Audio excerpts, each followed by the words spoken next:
The Right Coach, Carl.J. Ashley. There we go. So welcome to the first Right Coach Masterclass. We'll probably do one a month or maybe one every 2 or 3 months, but this will be the first one. And my co-host is Dee O'Connor. And we're going to be talking about overcoming procrastination and overcoming self-sabotage and other sort of things that can derail us once we've decided to write our book and stick to the purpose of writing our book. It's also my pleasure to have Nancy, Maxine, and Geraldine and Eileen with us. And we'll do a bit of talking first, Dee, and then we'll take some questions, and then I'd like to invite Eileen to say a bit. And if Louise joins us, I'd like to ask Louise to speak for a little while as well. Hey, Nancy, how are you? I'm sick. Oh. Sorry, you guys. I have COVID. Uh-oh. Congratulations. Hold on to it. You're looking good on COVID. Well, hello. I'll do the best I can. Yeah, just hang in there. Nancy, fair play to you, Nancy. You're 8 hours on the west coast of America, so about 8 hours. So it'd be about 10 a.m. there, would it? Yes. Fair play to you, joining us at 10 a.m. your time and 6 p.m. our time. So I'm gonna hand the meeting over to you, Dee, to tell us a little bit about procrastination and self-sabotage and other things that can happen. Why is it when I go to sit to write, all of a sudden the dishes look like an attractive proposition, and all those jobs that I don't want to do all of a sudden become something I'm interested in doing instead of writing? That's a very interesting question. You know, seems I live with you. I know how much dishes and how distracted you get. Cheeky monkey. They're still sitting there. So, yeah, I mean, look, you even said to me the other day, look, I've known Carl for at least nearly 6 years now, is it? Definitely 5. And you know, after about a month or two, he turned around to me and says, "Oh, you have to write your story." And I had my first appointment with him officially last week, the week before. So it took you 5 years to write your introduction. Is that what you're saying? Yeah, exactly. So like, I know what it's like to have a story that needs to be told, but like, if we have a story that needs to be told, normally it's coming from a place of we've had an experience, or we've had a trauma, or we've had something that has changed our lives, that's impacted on who we are, that's created that story. And that's one of the things that actually keeps us from telling that story, because it brings up the emotions. It shows that wound to the world, and sometimes we're not ready to actually open up and show that part of us to the world. You know, it's like a cut on your knee, and you don't want to go picking at it because you know it's going to bleed, you know you're going to make it worse, and you know it's that. So the procrastination really is the self-sabotage, and all of that is literally the symptom of a wound that created a belief. Okay, so there's 3 levels there. So did I explain that okay, Carl? So what we're talking about here is, if you've come to the point where you want to write the story of your journey, you have a story to share, and it's an important thing that the story's told, it's all going to be revolving around trauma, grief, and expressing that and bringing those emotions up and out into so the book is like the conduit or the channel. Obviously it's about writing the book, so you have something there at the end of the project, but the actual process of being able to relive especially the childhood traumas or the things that we went through a long time ago, we bring those up and we bring those out. So there's a cathartic process of healing. And a lot of the time, the conscious mind maybe doesn't want that healing to happen because it's comfortable with existing behavior patterns. Yeah. It's the comfort zone. You like the comfort zone. Like you said the word relived there. I don't really like the word relive because revisit is probably a better word. Reliving is a way too traumatic for anyone to do, but we can observe it and we can look at it. We can analyze it. Reliving is a bit too strong. And I suppose it depends on how we're approaching it. We can do it from a distance, you know, but even that need to distance ourselves from the story is creating the reason we need to procrastinate and sabotage ourselves from doing it. Look, I know people that want to change stuff and they will make themselves sick over doing the change, making the change, whether that is stepping in to doing their book or doing some other healing modality. They'll actually go physically create something in their physical body so they don't have to go and do that work, you know? And is that then like a protection mechanism? Is there tools there from our childhood wounding or our childhood experiences whereby it's going to be painful or harmful to look at that stuff? So it's almost a way of protecting ourselves, like the mind is almost like shielding us or protecting us from.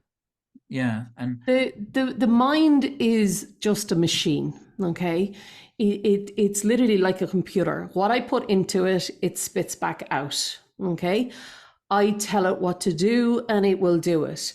Now, when we're going through, look, normally we form our beliefs between the ages of 0 and 10, 0 and 8. Even in the womb, we're creating beliefs, okay? And those beliefs are created from our society, from the people around us, from our family, and also our experiences. So if something has happened to me, we'll say I touch a cooker, a hot fire, okay? I put my hand on it. I now know not to do that because that hurt me, okay? My mind knows if I do this, it's going to hurt me. Therefore, it needs to protect me. So it will put a belief into my subconscious that you put your hand on that fire, it's going to be hot and you're going to get burnt. It's going to hurt. I believe it. It is true. It's protecting me. That's a good belief, okay? That's a good programming to have. But we'll say, you're going somewhere with one of your parents or an older brother and sister or whatever. You're heading to a roller coaster or fun fair and you're all excited. You have butterflies in your stomach and you're like, woo, all this beautiful energy. And they turn around to you and say, oh, don't be scared now. And your mind is like, right, I'm feeling scared. That's what scared feels like. So we misinterpret what the feeling is. So we believe that this feeling that is excitement is fear. So we can misidentify emotions as well. Okay. So there's so much going on in the mind. It's one job. It's so simple. It's to keep me alive. It doesn't care about how that is. Okay. It doesn't care if it's healthy, unhealthy, good, bad, right, wrong. It's alive. That is its final thing. So what we program our mind with is what it does. So I've had a traumatic event. Like my traumatic event would be my whole family dying within 10 years. You know, it's like for my dad at the age of 8, my brothers at the age of 20 or whatever, 27. So I literally had a full family wipeout, and it's all the drama and trauma that unfolded, the fallout from that. Okay. Now, my mind was so brilliant. It has actually blocked out the previous 8 years. My memory starts day one. I'm 8. My dad's outside of the gate after getting out of a car and he needs to go to hospital. So the mind is so brilliant. It will actually cut out parts of your memory to protect you, okay? It will also stop me from, if I want to, it's not if I want to, it will stop me from going back into memories until I train myself to do that. So Carl will tell you, the more you remember, the more you remember when you're writing a book, because it's triggering memories. It's bringing back pathways through your mind, your brain, connecting all the little memories firing off, and you're able to bring it up to your conscious, because your subconscious remembers everything, okay? Now, when I'm talking about subconscious and conscious, excuse my lovely diagram here. You can't see it. No. Basically, imagine a triangle, an iceberg, okay? Imagine an iceberg. The very top of it, the very top of the iceberg above the water is about 10 to 20% of the iceberg, okay? That is your conscious mind. That's your logical mind. That's the mind that controls and thinks and runs the show. But actually, it's the software underneath the water, which is like the 80 to 90%, that holds all the memories, that holds all the feelings and emotions and the memories we can't even remember, okay? Everything is stored down there. And that is what the software runs on, what is stored, okay? And yeah. I'd like to jump in there before I go and invite each of the ladies in turn to speak for a little while. What I'd like you to do is home in on the work you did with Marissa and identify consciously what these kind of subconscious behavior patterns and programs might be that we've learned to take on to protect ourselves from the childhood onwards, should we say? Yeah. So, I mean, look, no matter what our trauma is, normally there's 3 beliefs that are formed, okay? The first belief is, I'm not enough. Okay. You've all heard it. Who do you think you are? Who do you think you are? You're going to write a book. Who do you think you are? Exactly. And then you start with, who do I think I am? I'm not good enough. I can't write. I can't spell. There's so many things that come to our head. So I'm not enough is one of the main ones. The other one is, it's not available to me. Again, it's kind of that your one down the road can do it. I can't, because it's not for me. It's not something I would do. It's not available for me. And the other one is, I'm different, so I can't connect. So there are 3 main beliefs that are formed to protect ourselves. It's normally protection that we create these beliefs in and around. Is there some kind of benefit then? So I swear to God, I've written 5 or 6 books. I've published 3 books. I might be quite productive, but I still suffer from procrastination. I still get distracted, and I still might find something else to do. All right, maybe it's not the dishes. Hold my hands up on that one. Since I got rumbled on that at the beginning. But let's say, for example, if I'm fairly productive and I've got a history and a track record of having written and published books, and I'm still suffering with procrastination, what's the benefit? Why is this even coming in at all? Where I've got a book, I've got a project, I've started it, it's there. Why am I not spending every 10 minutes spare going to that to work on that? So every time you open that book up and you're reading over it, or you're editing it, or you're writing fresh stuff, is it not bringing emotions up? Is it bringing feelings up? It could almost even be like a fear of success. What if this is a brilliant book and it's a bestseller, and all of a sudden, what if excuse my language, guys, what if it's shit and it fails? You know what I mean? All of that's all the fears. I'm not good enough, so my book's not good enough. My story's not good enough. You know, that's that belief. So somewhere along your life, particularly in your childhood, you've created that belief. Then you've had the evidence. You know, if we have a belief, we always look for the evidence. And then we fear the evidence, or we fear what we know is true, or we think is true. Okay. So like most people, it's a fear of judgment, a fear of rejection, a fear of abandonment, a fear of judgment. I said that. They're the main fears. And, you know, it can be a fear of failure, fear of success, fear of being rich, fear of being poor. It all literally comes back to that fear. Do you know what? All these fears come from before this era. It was the Stone Age. We needed to be in a tribe.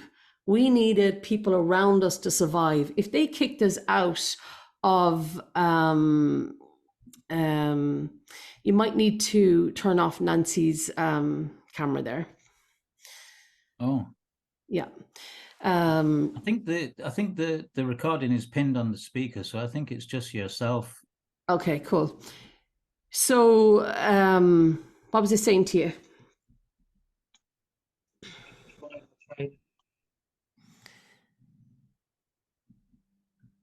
Remind me, my brain went blank. Maxine. You might be thrown out of the tribe. That was it. Thank you. I might be thrown out of the tribe. And if I get thrown out of the tribe, I'm dead. Because I'm cold, I've no food, all of that stuff. So that has put in a belief in me. It's in my DNA that I need to belong. If I don't belong, I'm in trouble. So that's where a lot of the fears come from. So if I write a book and someone judges me, therefore I'm outside the tribe. I'm different. And isn't that almost then ironic? Because a lot of the clients that I work with might have been on a similar journey to myself, where they found themselves like the black sheep, either the one that was bucking the trend, or the one that didn't fit in, or the one that did decide to change their lives and embark on a healing journey. And writing their book is part of that healing journey. Yeah. Mm-hmm. So that gives me an ideal opportunity to invite Eileen to speak. Eileen is an amazing lady. She's very modest, I'm sure, but she won't mind me blowing a bit of smoke up her hole for her to say this lady has done incredible, amazing work over the last couple of years to tell the story of her journey and emerge from what we've been discussing, the subconscious behavior patterns. And yeah, tell us a bit more about how you overcame all the obstacles and blocks to write your book, Eileen. I suppose I had a good opportunity, if there's such a thing, because lockdown happened, and that opened a can of worms because I was on my own, in a house on my own, no family, no visitors, nothing, 9 o'clock. So I suppose, yeah, I did start to write, keep myself sane, and then I started jot down memories, and like Dee said there, the more I remembered, the more I got to remember. It came bucket loads. So yeah, I just kept writing, and possibly initially didn't make an awful lot of sense. I was just getting it out of my head because actually I didn't really believe my own story. You know, I used to write it and read it and think, Jesus, that couldn't be right. You know, I must be imagining some of that. But then when I run some of it past my sister, she confirmed, oh yeah, I do remember that. I do remember that. So it started to make sense to me. But I have to say that from doing that, I'm different. Just I think when you have to remember when you do write your own story and you come clean about it all and you open the can of worms, you're not going to be the same afterwards. You're definitely different, and I am different. Yeah. Thankfully, and I'm better different.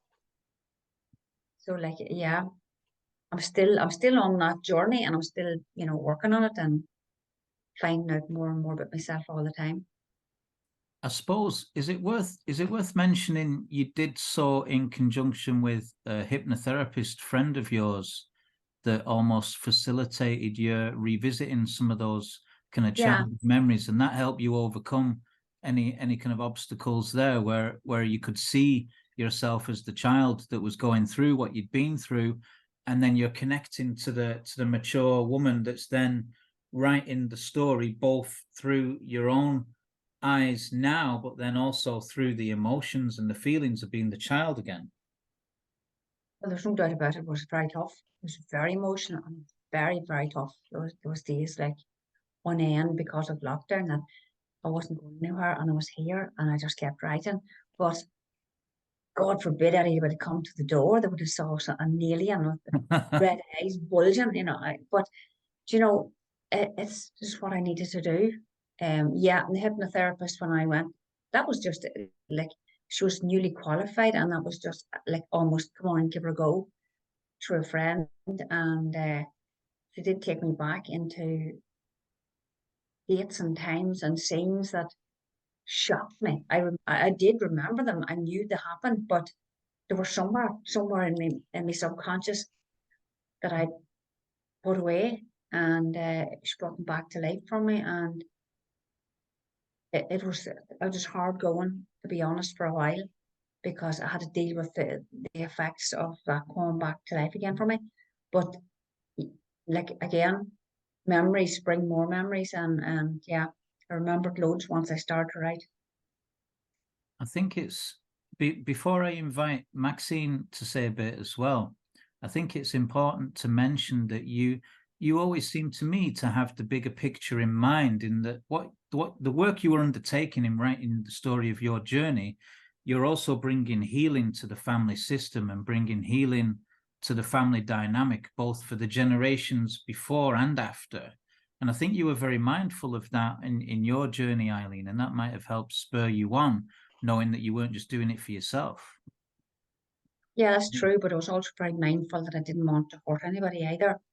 You know, my intentions was to do the work on me first anyway, and actually I can see that through that other members have come on board.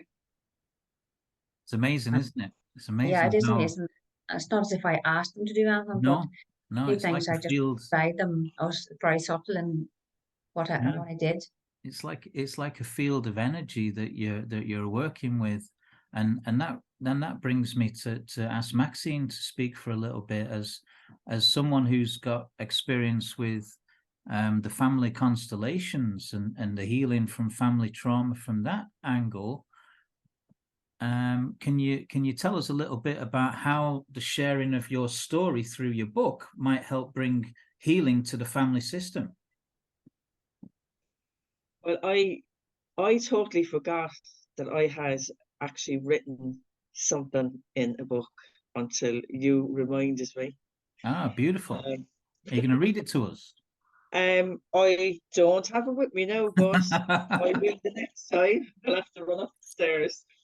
But yeah, I wrote a little piece in a book by Barbara Morgan on reflections of motherhood, and it was looking at the different dynamics of being the mother through birth experiences, whether it be a birth experience where you gave birth and there was issues during that, or you had a stillborn or an abortion or miscarriage. The belief in the family constellations is that every child has a soul and a place within the family system, and that if children are not put in their right order, or they're not acknowledged as being part of the bigger system, it can actually create an imbalance with the children that actually come behind, because they may not know that they would have had a sibling prior to their own conception. So it's a bit like Luke Skywalker finding out that Darth Vader's his dad. Like, yeah. So you don't know what's in the mix until something shows up when you do a family constellation. So I suppose the family constellation, the concept of the family constellation was that we all belong to a soul family, a star family. So they look to the skies and they considered we all come from a particular soul family. or constellation, and that each one of us has a place in that system and story. And whether it's a small part in regards to you just came for a short little while and then you decided to leave again, or whether you lived through famine, pestilence, it could be anything at all that you survived.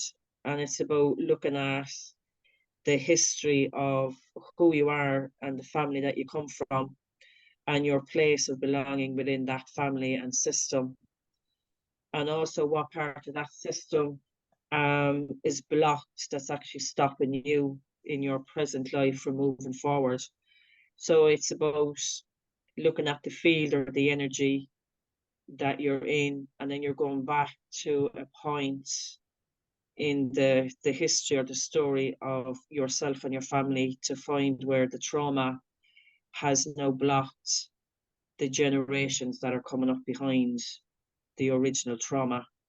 And how it's So is it fair to say that where Eileen had the courage to tell the story of what was happening in her family dynamic, and whereas everybody else wanted to brush it under the carpet, oh, that didn't happen, or we don't talk about that, and Eileen said, no, actually, it did happen, and I am talking about that, and if you can't handle that, then that's okay. But through the speaking of the truth and telling that story, there's some spiritual mechanism that's brought a release to other family members that now are able to talk and feel comfortable talking about the things that before Eileen wrote her book, that they were just brushed under the carpet. Yeah, and it normally takes one family member. It could be one member within 7 generations, they say, that will step up to do the work. Yeah. Which means there's ones that will actually turn around and look and see what's going on and, give the past a voice. So in order to be fully present in your present moment, it's to look back on what happened before for healing in order for you to be able to transcend what happened before. And it's in connecting with yourself and your soul and your family and the environment that you're in. And it's sitting down with yourself and allowing the story to unfold and giving it a voice. And then by you giving it a voice, you're witnessing it for your entire family. You're giving it a voice for it to be witnessed by not just yourself and your family members, but also the wider community in general that would have a similar story, but may not have been able to put it into words. And you've just put it into words that they understand, that they can relate to, that they can find some golden nuggets in it that will allow them to look at your story, and that helps them to heal themselves and their own family. It's also emotional. It's kind of releasing trapped emotions as well. Well, it's very, it really, really is, because when I was asked to write the piece for Barbara Morgan's book, I had said yes, but it took me I think nearly 5 years to actually sit down and actually write that piece of work. No procrastination there, no? No procrastination. I wasn't ready. I had so much trauma and healing to do before I could actually sit down with. But it's even to get the courage to actually sit down with pen and paper. The only way I done it was with a sheet of paper and a biro. And I sat down one night and worked, and it took me months, it took me years to get to the point where I could sit and tell my birth story of myself and my first son, Killian, that was stillborn. So there was a lot of healing, and to give him a place, that he had a place of belonging, and within all that grief that there was healing in the grief, and there was healing in telling the story. And by me telling my story, other people could sit down and read it, and even if there was only one sentence in what I had written was going to be a benefit for them, then then that was them witnessing my story and me witnessing their story in my story. I think that's a beautiful example of overcoming procrastination, Maxine. Thank you for sharing that. You're welcome. Yeah. Took a while now, in all fairness, but I actually remember sending Dee the written copy of that, and I remember I had gone on after that to do more healing work and had cleared more trauma that was in my family system. You know, it wasn't just my trauma, it was my mother's trauma, it was my grandmother's trauma, it was all the children that died in each generation in the family. And it's like you don't talk about it, you put it aside, and sure, you can always have another one, but no two children are the same, no two souls are the same, and each experience is different. And I suppose it was also allowing healing within all the family, because I wasn't just voicing it for myself, I was voicing it for my mother and my grandmother and her mother, and going right back through the different generations. And it was also giving I suppose the wider community a very small insight into the grief and loss of a stillborn child that most people, like when the year that my son actually was born and died, was the first year in Ireland that stillborns and miscarriages were actually recognised in the constitution. And I, like, for years, like, I only went last year. I only went a couple of months ago and actually went and got I have still to register him, but he's actually in the system now where he wasn't in the system before. So it took me that long for me to heal what was going on in me in order to be able to go and give him his place of belonging within my family, within my being. And and it wasn't just my story that I was telling in my story, it was his story, because without him being present, I didn't have that story to tell. So it wasn't just me sitting with the pen and paper. He was present in everything that I wrote on those sheets of paper. And the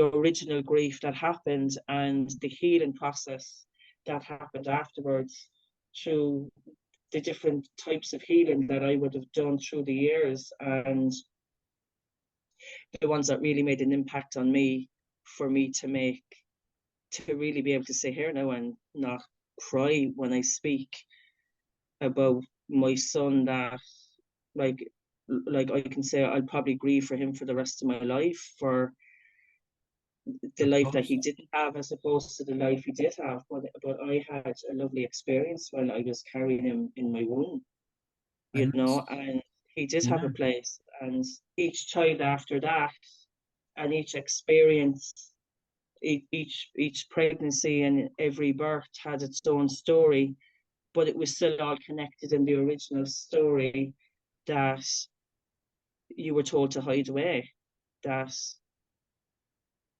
like in my home here, his picture is on the wall. Like he's always had a place here at the table, as I would say. Like, he was never not given a place at the table, but there was still a loss and major grief around it, where you didn't talk and you didn't say, and you were told to, like, it's over and done with. And it was, and I feel like for women and I can only speak for myself when I say this now as a woman, like, it's like the emotions, like from the moment you realize that there's a life there, you've created a whole world around this being that has yet to be born, and you go through the journey of carrying your child, and each, as I say, each month brings different emotions, different experiences, and all of that is still present when the child is gone. And your body is still your body. Like, people forget that your body will always remember that baby. Your body doesn't forget that pregnancy or the birth or the labor or the experience of, like, even the experience that you have in the hospital. How were you treated in the hospital? Like there's a lot more to it than just the loss of a child. It's just the loss of Yeah, that comes through. I feel from what you're saying there that there's a wider story to tell, of which that's part.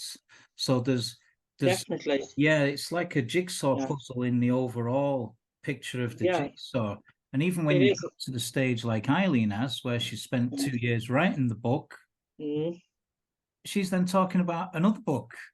It's like, is there more of a story to tell? You know? That's brilliant. But yeah, and I mean, like, one step at a time. Like I can't believe I'm even on here tonight.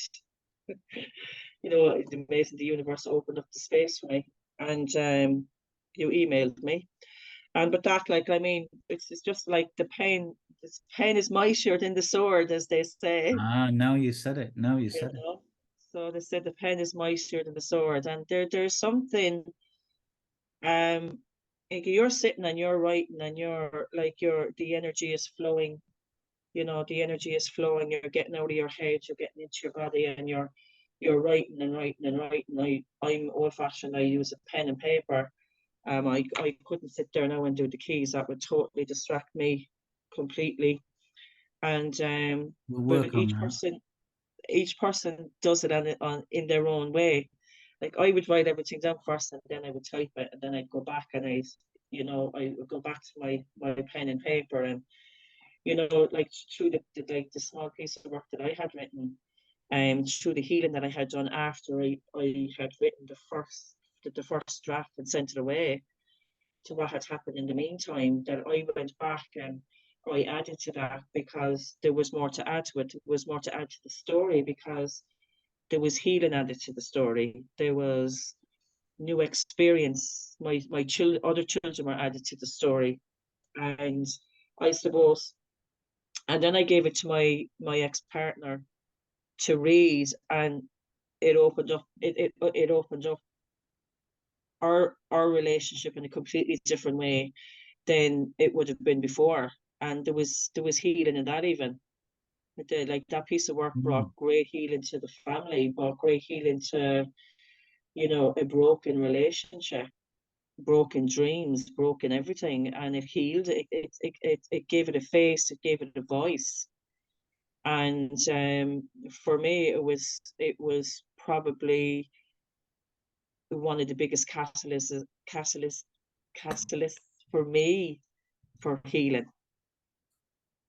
I think you're one of the success stories there, because, like, I knew you when you were doing that, and you were doing that on your own. You didn't have a right coach, or you didn't have someone to hold you, but you were literally raw doing that by yourself. And what I'm saying is, like, sometimes people are writing like what you did, and even when they're with Carl, and I know within a few months there'll be a panic comes over them, because the emotions are coming up through them. And that's when the procrastination, the self-sabotage, the run for the hills happens.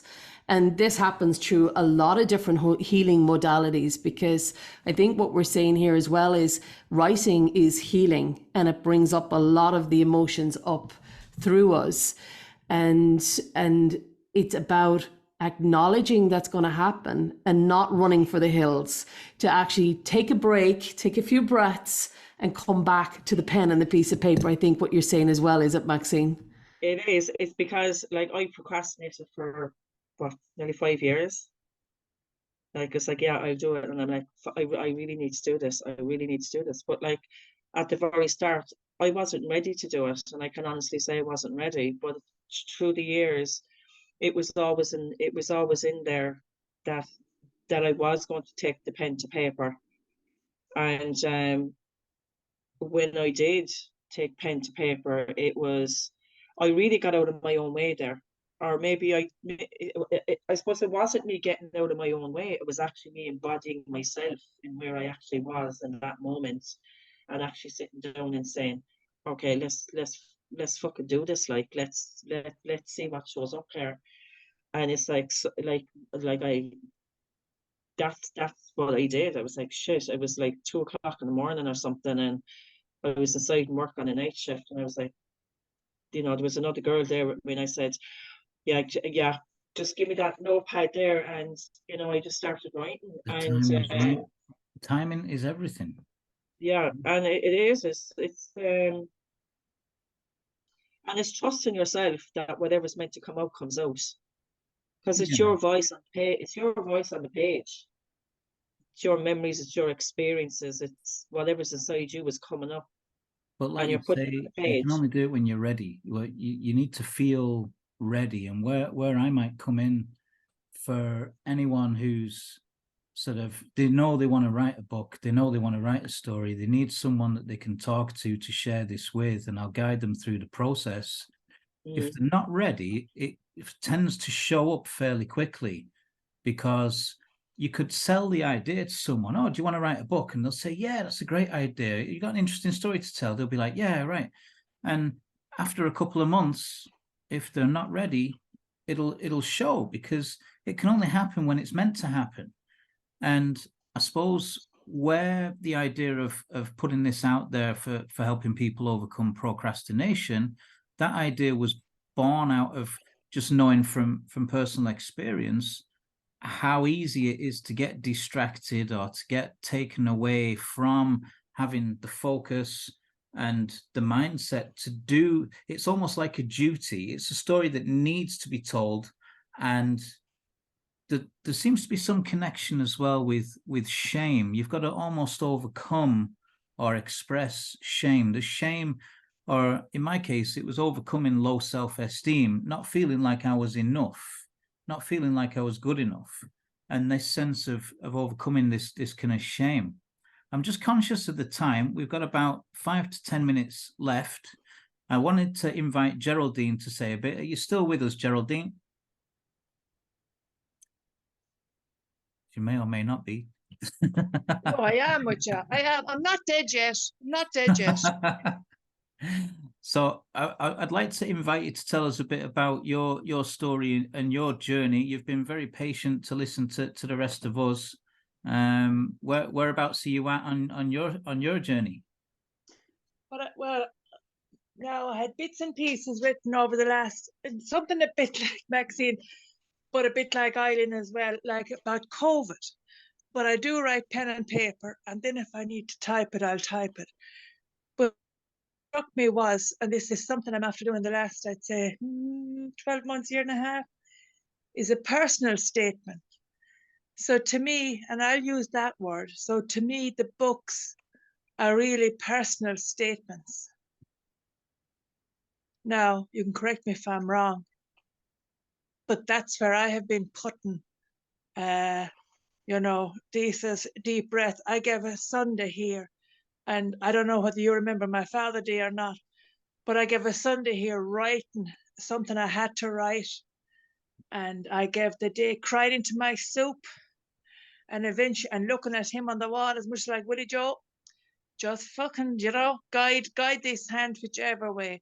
Now, it took about a week or 10 days. All I was doing was writing a foolscap page of something, but it was trauma. It was soul destroying. Yeah. And like that, I don't know whether to be for the good of the family, but it was for the good of me. Yeah, I was just going to ask, how did you feel after getting it out? Wrecked. Wrecked. If I'm honest. Yeah. Wrecked, if I'm honest. Absolutely on the floor. Very tired and drained, probably. And a week after that? A week after that, I started to kind of come right again and think, that's grand. Yeah, do you know what I mean? It's like, it's very hard to explain it. But like, life began to come back or seep in, or Do you know what I mean? It didn't all happen at once now. I wasn't happy clappy jolly hockey sticks all of a sudden. But and there are still days that, you know, little things, as I just say, come up and bite you when you don't expect them to. Yeah. Yeah.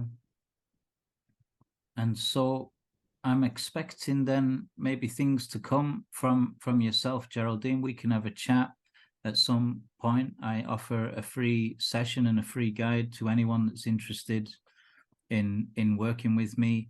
And if you feel, you know, the time is right, or you feel ready, like we've basically discussed, it's not something you're going to do on a whim, or it's not something that's for the faint-hearted. I'd say one thing that comes through from all of the clients I work with is a strong sense of courage. And I can't wait for one to have Eileen's book in my hand once she's gotten the bullet. Can I ask a question? Is it courage? Is it courage, stubbornness, or, you know, the drive that this has to be done in the A story? mixture of all of those. All of above. Yeah. All the above. Yeah, Eileen's tremendous courage in telling the story of her journey is really commendable, and I'll be her biggest champion. I'll be thrusting her book into the hands of anyone I meet like a business card. You know, read this. You've got to read this. This woman's amazing. You know? But I think what's come true, even what Geraldine has said there, Eileen, Maxine, even me, knowing you as well. Nancy, I don't know, but I think every one of us have expressed that when we write, when we tell our story, it's emotional. We cry, we express, it comes up through us, we're on the floor.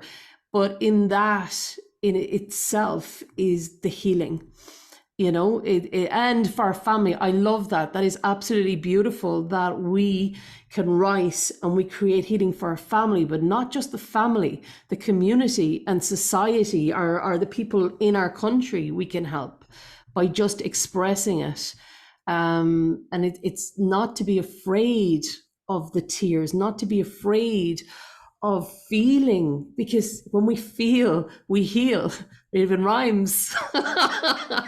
Yeah, You just made that up. I did.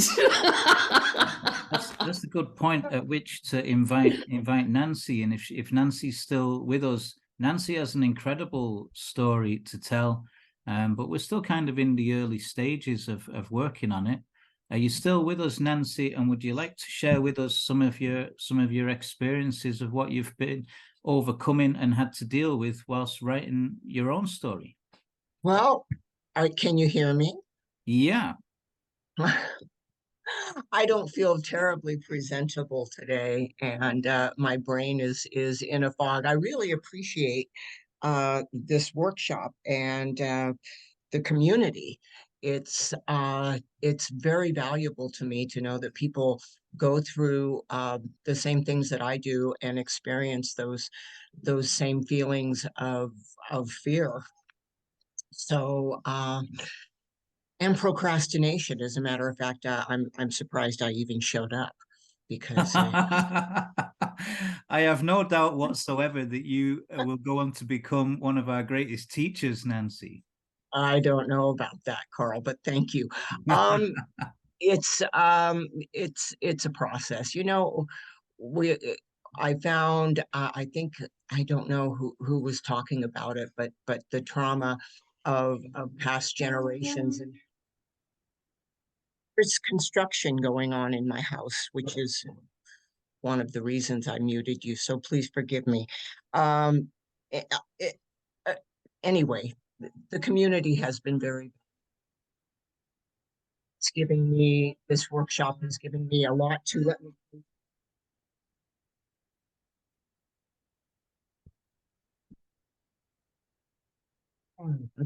Anyway, thank you. You're welcome. You're welcome. Thank you. And one of these days the story will be told. It played out in my life in kind of a dramatic way. I got to go to prison a couple of times for being an alcoholic and for driving. And thank God I didn't kill anybody. But I spent it's real easy to go to prison in America if you have an addiction, and it goes untreated. And so I got to do that, and I got to do it because, man, what an accelerated lesson in watching one's reactions to stressful situations. And that's how we really know ourselves, I think. And You I bet. it's Yeah. I'm here. Can you hear me? Yeah. Anyway, it's and I want to tell this story because it changed me in so many ways, and it's and anyway, these days. Soon. Thanks, Carl. You're welcome. You're welcome. We're out of time almost. I'm going to hand over the last word to Dee to finish the meeting. And thank you everybody for coming along and contributing. I'm going to share this recording with anyone that wanted to come but couldn't make it. And hopefully others can maybe benefit. I know from just us all being here and being able to share, there's definitely some benefit. Any final thoughts or final words, Dee? All I know is that when we are writing our books, when we are doing healing work, and in whatever guise that is, we do sometimes need to reach out to an expert. We need to have someone to guide us on the way. We can get lucky to do it on our own, but to have that support, as Nancy said, the community as well is brilliant. To know there's other people just like us having the same stuff coming up, but to have someone that has the expertise to guide us through it is something really, really important. And especially if it is something that's driving you and you really want to do it, and all of a sudden you find yourself, as Carl says, doing the washing up all the time, or running for the hills. Yeah, you need help there in that situation. And guess what? Procrastination, self-sabotage, all of that is very, very easily reprogrammed and worked with. And Carl has plenty of the tactics and skills to do that. Oh God. Hey, Thank you. You've got me.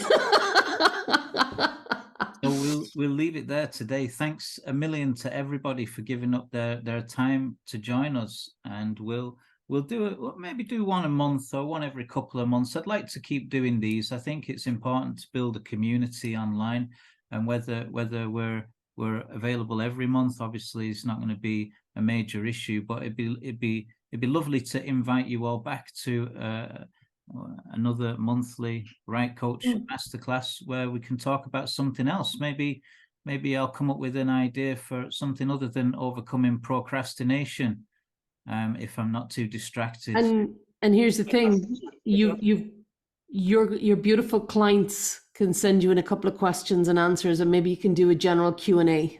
And find out from people and say, look, what's been your biggest challenge here? Yeah, I think that's a useful idea. Yeah, so let's put out a Q&A to people and say, look, what's your biggest sort of challenge or obstacle when it comes to actually, and I say, burn some incense, light a candle, imagine you're prepping the space as if to meditate, and just have the notebook and pen handy. Connect with your higher self and let what comes through come through. So we'll leave it there for today. Thank you so much, everyone. God bless you. Thank you, Thank you both. Bye. The Right Coach, Carl.J. Ashley.